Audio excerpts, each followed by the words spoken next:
Fat के प्रकारों पर बने स्पोकन ट्यूटोरियल में आपका स्वागत है।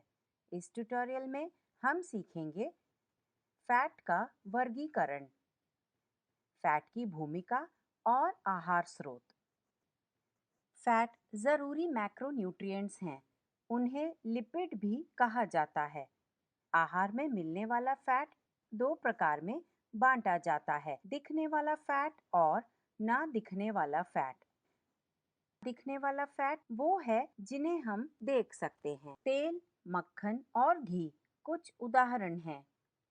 ना दिखने वाला फैट वो है जिन्हें हम नहीं देख सकते। ये फैट खाने में स्वाभाविक रूप से मौजूद होते हैं। खाने जैसे दाने, बीज, अंडे, दूध, मांस और मछली। फैट अपने भौतिक रूपों के अनुसार दो प्रकारों में वर्गीकृत किए जाते हैं, ठोस फैट और तरल फैट। घी, मक्खन और वनस्पति ठोस फैट के उदाहरण हैं। खाना पकाने के तेल जैसे सूरजमुखी का तेल, मूंगफली का तेल तरल फैट के उदाहरण हैं। अब आइए हम देखें कि फैट किस से बना होता है। फैट के निर्माण खंड फैटी एसिड हैं। वे मुख्य रूप से कार्बन परमाणुओं की सरल श्रृंखलाओं से बने होते हैं। वे एक दूसरे से और हाइड्रोजन परमाणुओं से बंधे होते हैं। फैटी एसिड श्रृंखला के दो सिरे होते हैं, एक कार्बोक्सिल सिरा और एक मिथाइल सिरा। हमारे आहार में फैटी एसिड का प्रमुख स्रोत ट्राइग्लिसराइड के रूप में होता है। ट्राइग्लिसराइड हमारे शरीर में फैट के प्रमुख संग्रह रूप होते हैं। ट्राइग्लिसराइड की संरचना में एक ग्लिसरॉल फैटी एसिड की 3 श्रृंखलाओं से जुड़ा होता है। फैटी एसिड श्रृंखलाओं को उनमें मौजूद संख्या के आधार पर वर्गीकृत किया जाता है। छोटी श्रृंखला वाले फैटी एसिड में 2 से 5 कार्बन होते हैं। मध्यम श्रृंखला वाले फैटी एसिड में 6 से 12 कार्बन होते हैं। लंबी श्रृंखला वाले फैटी एसिड में 13 या अधिक कार्बन होते हैं। आगे हम हर एक के बारे में ज्यादा सीखेंगे। छोटी श्रृंखला वाले फैटी एसिड हमारे शरीर द्वारा उत्पादित किए जाते हैं। एसीटेट, प्रोपियोनेट और ब्यूटरेट कुछ छोटी श्रृंखला वाले फैटी एसिड हैं। ये बड़े आंत में जीवाणुओं द्वारा उत्पादित होते हैं। हमारी आंत में बैक्टीरिया अपाचय फाइबर को किण्वित करते हैं। किण्वन से छोटी श्रृंखला वाले फैटी एसिड का उत्पादन होता है। कई किण्वित खाद्य पदार्थ छोटी श्रृंखला वाले फैटी एसिड से समृद्ध होते हैं। उदाहरण के लिए पनीर, मक्खन, अचार, दही, सोया सॉस, सिरका। ये फैटी एसिड आंत को स्वस्थ रखते हैं। वे आंत में फफूंद के संक्रमण का खतरा कम करते हैं। छोटी श्रृंखला वाले फैटी एसिड लिवर में फैट की मात्रा को कम करते हैं। वे कैंसर का खतरा कम करते हैं और इंसुलिन के कार्य को सुधारते हैं। उपवास की स्थिति के दौरान शरीर में फैटी एसिड का स्तर बढ़ जाता है। यह तब भी बढ़ जाता है जब कोई व्यक्ति कम कार्बोहाइड्रेट वाला आहार खाता है। अन्य प्रकार के फैटी एसिड मध्यम श्रृंखला वाले फैटी एसिड होते हैं। इन्हें MCT कहा जाता है। लॉरिक एसिड और कैप्रिक एसिड मध्यम श्रृंखला वाले फैटी एसिड के उदाहरण हैं। मध्यम श्रृंखला वाले फैटी एसिड कुछ खाद्य पदार्थों में प्राकृतिक रूप से मौजूद होते हैं। उदाहरण के लिए नारियल का तेल, माँ का दूध और डेयरी उत्पाद। उनकी छोटी श्रृंखला के कारण MCT तेजी से टूटते हैं और अवशोषित हो जाते हैं। वे प्रभावी रूप से ऊर्जा में परिवर्तित किए जाते हैं और शरीर द्वारा उपयोग किए जाते हैं। MCT लिवर विकारों वाले लोगों के लिए भी उपयोगी होते हैं। इसमें रोगाणुरोधी गुण होते हैं। अगला हम लंबी श्रृंखला वाले फैटी एसिड के बारे में सीखेंगे। ओलिक एसिड, पामिटिक एसिड और EPA कुछ उदाहरण हैं। लिनोलिक, DHA और स्टीयरिक एसिड भी लंबी श्रृंखला वाले फैटी एसिड हैं। वे कुछ खाद्य पदार्थों में मौजूद होते हैं, जैसे अंडे, मछली, कोको, बीज और काई। ताड़ का तेल, मूंगफली का तेल और डेयरी फैट में भी ये फैटी एसिड होते हैं। आइए फैटी एसिड के आगे के वर्गीकरण देखें। बॉन्ड की संख्या के आधार पर फैटी एसिड दो प्रकारों में विभाजित होते हैं। वे संतृप्त और असंतृप्त फैटी एसिड होते हैं। अब मैं आपको संतृप्त फैटी एसिड के बारे में बताऊंगी। संतृप्त फैटी एसिड में केवल दो कार्बन परमाणुओं के बीच एक ही बॉन्ड होता है। वे एक साथ मजबूती से टिके हुए होते हैं और संरचना में ठोस होते हैं। इस परिणाम स्वरूप वे कमरे के तापमान पर ज्यादातर ठोस होते हैं। उनमें कोई डबल बॉन्ड नहीं होता और ज्यादा तापमान पर पकाने के दौरान भी स्थिर होते हैं। इनमें आसानी से रासायनिक परिवर्तन नहीं होते। इस प्रकार हानिकारक रसायनों का उत्सर्जन भी कम होता है। नारियल का तेल और ताड़ का तेल संतृप्त फैटी एसिड से भरपूर तेलों के उदाहरण हैं। दूध और अन्य डेयरी उत्पादों में संतृप्त फैटी एसिड होते हैं। उदाहरण के लिए मक्खन, घी, क्रीम, पनीर। संतृप्त फैटी एसिड अंडों, मांस और मुर्गी में भी मौजूद हैं। असंतृप्त फैटी एसिड में दो कार्बन परमाणुओं के बीच एक या अधिक डबल बॉन्ड होते हैं। हर डबल बॉन्ड सिस या ट्रांस व्यवस्था में हो सकता है। सिस व्यवस्था में दोनों हाइड्रोजन श्रृंखला के एक ही तरफ होते हैं। ट्रांस व्यवस्था में हाइड्रोजन श्रृंखला के विपरीत किनारों पर होते हैं। सिस डबल बॉन्ड फैटी एसिड श्रृंखला में एक गांठ या मोड़ उत्पन्न करता है। यह फैटी एसिड को कसकर बंधने से रोकता है, इसीलिए वे कमरे के तापमान पर तरल होते हैं। डबल बॉन्ड की संख्या के आधार पर उन्हें दो प्रकारों में वर्गीकृत किया जाता है: एकल असंतृप्त फैटी एसिड और बहुसंतृप्त फैटी एसिड।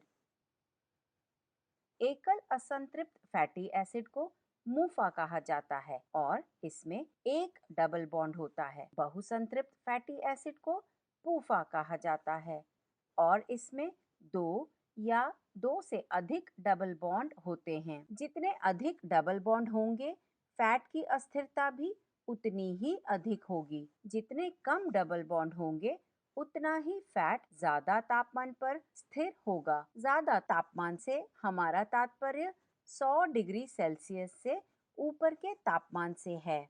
इसीलिए खाना पकाने के लिए मुफा पूफा से बेहतर है। मुफा जैतून के तेल, तिल के तेल और मूंगफली के तेल में मौजूद है। काजू, बादाम और पिस्ता में भी मुफा होता है।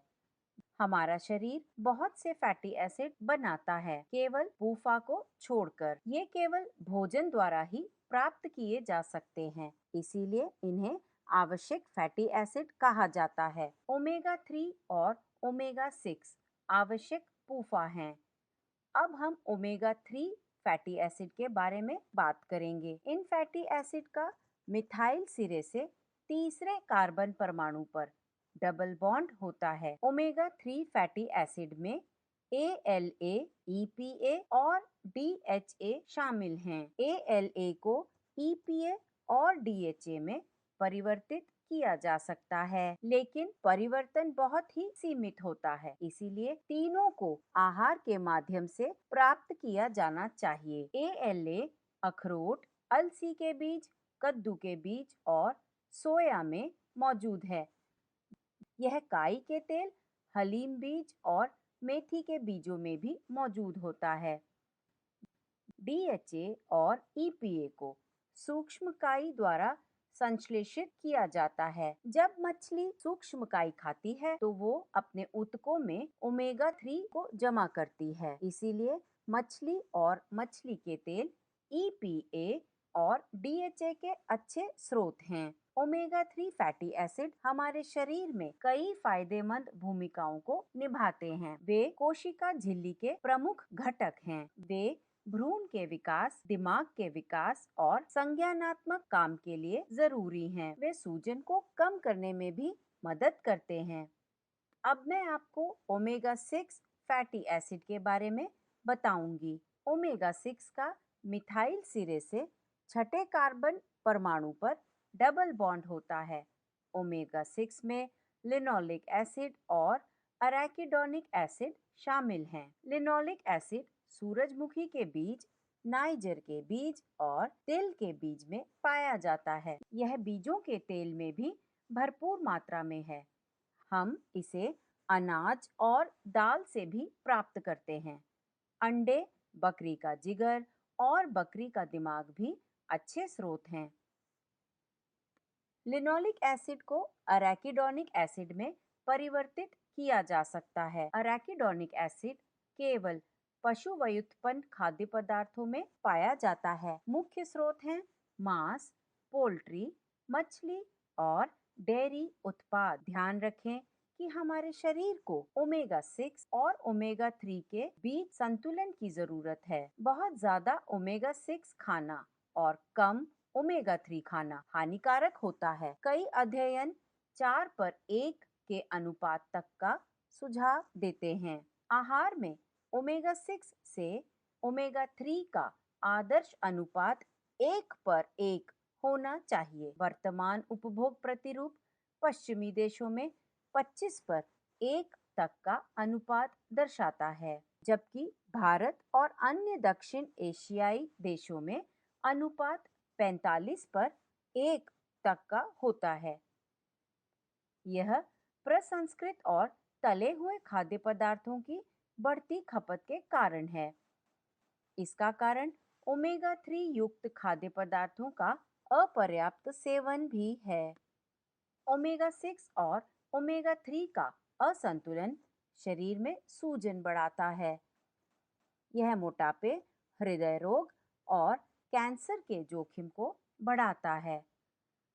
परिष्कृत बीज तेल ओमेगा 6 में भरपूर होते हैं, जो हमारे आंत के स्वास्थ्य को नुकसान पहुंचाते हैं। बीज के तेलों के बजाय आप घी, मक्खन और नारियल के तेल का इस्तेमाल कर सकते हैं। कोल्ड प्रेस पारंपरिक तेल भी उपयोग किए जा सकते हैं। उदाहरण के लिए मूंगफली का तेल, तिल का तेल और सरसों का तेल। संतृप्त और असंतृप्त फैटी एसिड के अलावा हमारे पास ट्रांस फैटी एसिड भी होते हैं।